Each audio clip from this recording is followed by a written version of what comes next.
Pédostop a 3 core missions. La première, c'est le soutien psychologique des victimes. On a le soutien légal aussi.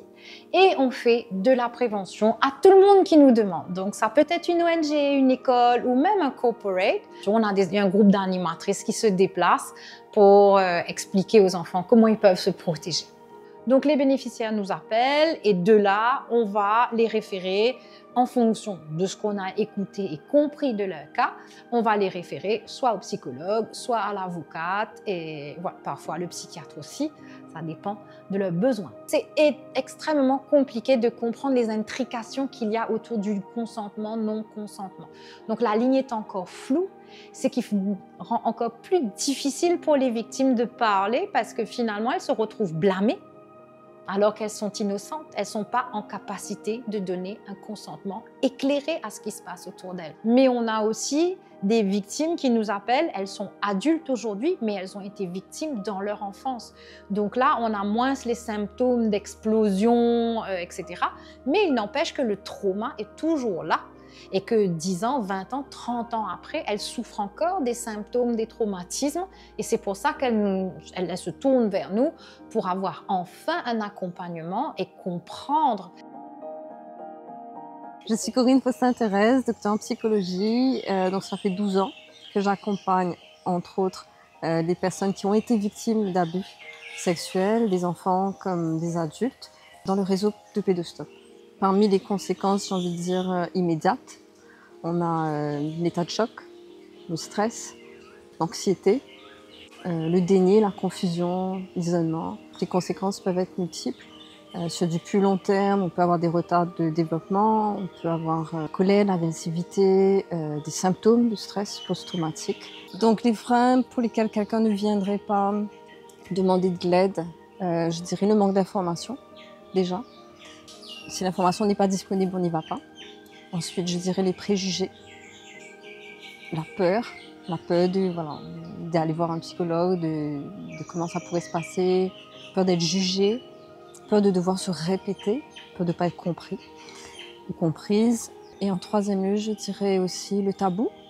Le tabou, quand on sait que la plupart des personnes qui ont été victimes d'abus ont été victimes d'abus par un proche. Quand un cas est rapporté, on donne quand même, Pédostop donne un support légal à la victime. Et moi, je suis parmi une de ces avocates qui, justement, va aller vers la victime, va assister la victime à la station de police. Le Children's Act vient justement élaborer sur les différents types d'offenses d'abus sexuels qu'il y a contre l'enfant, sur l'enfant. D'abord, il y a un enfant. When you're causing a child under 16 to be sexually abused, ça c'est une offense. Vous avez aussi d'autres types d'offenses comme exposer l'enfant à la prostitution infantile. L'agresseur peut faire un enfant le toucher. À Maurice, nous avons un problème concernant les data. C'est dit qu'en 2021, il y a eu à peu près 421 ou 422 cas d'abus sexuels qui ont été rapportés. Mais ce n'est pas classifié, c'est sous quelle section ces abus sexuels ont été rapportés.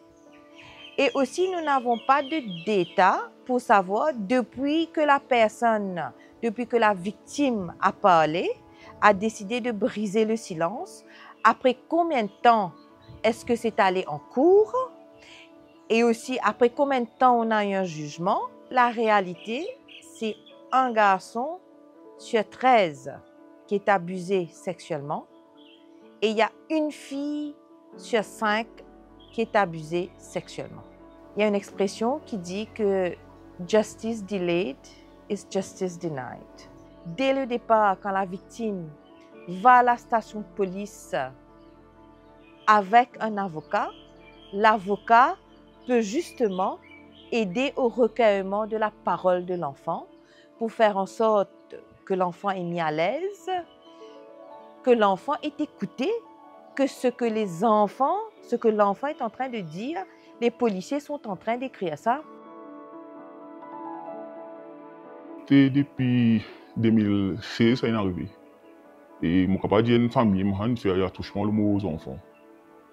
Et par rapport à dans le CDU, dans le CDU, là-bas, CDU prend leur enquête avec les enfants, avec moi, avec son maman, tout ça là.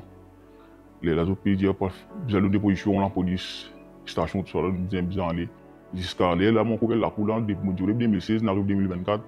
Mais moi, pense que nous dans la cour au moins une dizaine de fois. Deuxième coup dans la cour, soit avocat pas venu, il y a un Covid. On renvoie les cases 4-5 mois. Réel la cour, victime pas venu. On renvoie les cases. Réel la cour encore, soit avocat une partie. Renvoie les cases. Tant pis, allez là, les enfants avaient grandi, tant pis, toujours.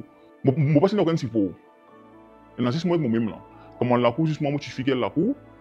Avocat dit pipi, nous pas grand cause avec lui, pour se dire, nous pas grand cause avec lui, nous pas demander non, qui n'a qui paye non. Si vous êtes Facebook, moi je trouve une page pédo stop. Mon gain numéro de téléphone, mon téléphone pédo stop.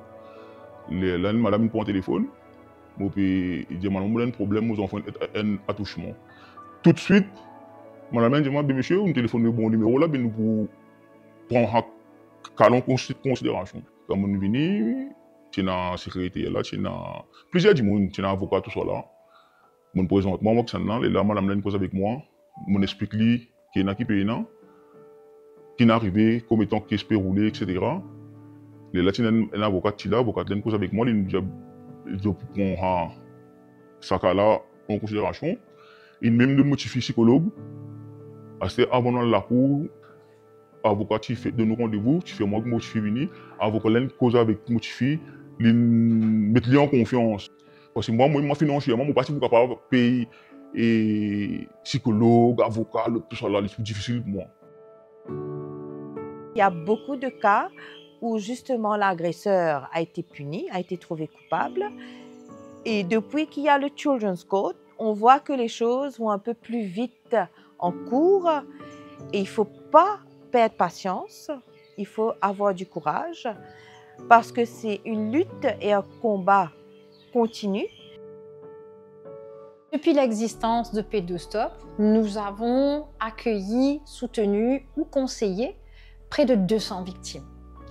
Actuellement, on tourne avec une trentaine de victimes par an qui sont soit dans tes thérapies chez le psychologue, et une petite vingtaine qui est dans des cas à la cour. Et parfois, les deux en parallèle. Ils ont le suivi psychologique pour les préparer justement à tout ce qui va arriver en cours, pour les aider à se reconstruire dans un deuxième temps, et un avocat aussi qui les accompagne à côté. Les fonds récoltés via IBL on the Move iront au soutien psychologique, au soutien légal et aux campagnes d'awareness. Chaussez vos baskets, vos chaussettes, courez à droite, à gauche, en diagonale, mais participez. Parce que c'est un sujet tellement tabou qu'il est très difficile de fundraise autour de ce sujet. Pensez à tous ces enfants qui restent dans le silence. Allez, let's move for Pédostop!